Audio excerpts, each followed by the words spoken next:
नैहर वाला मिलता कि ना हो पलंग तीनों बेरा हिलता कि ना हो सुना मजा नैहर वाला मिलता कि ना हो पलंग तीनों बेरा हिलता कि ना हो अरे गलिया फुलाइल देखिया रो गइल पहिले मिलन में मनवा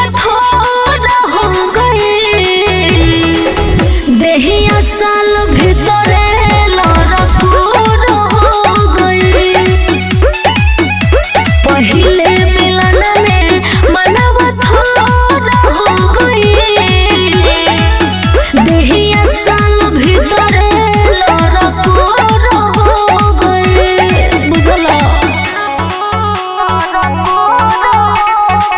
म्यूजिक बाय अमन रॉक।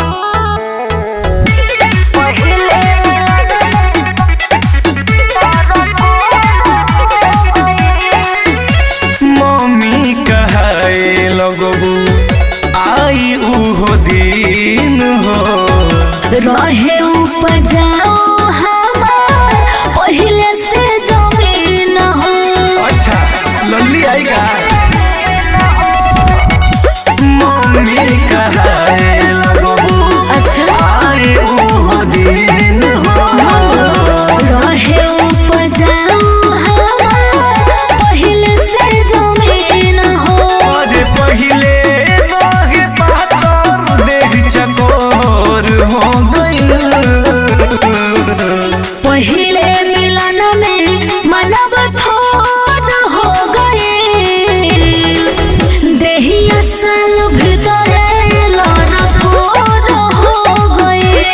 बुझल पहिले मिलन में मनव थोर हो गए। देहिया साल भीतरे लड़कोर हो गए। हर का बतन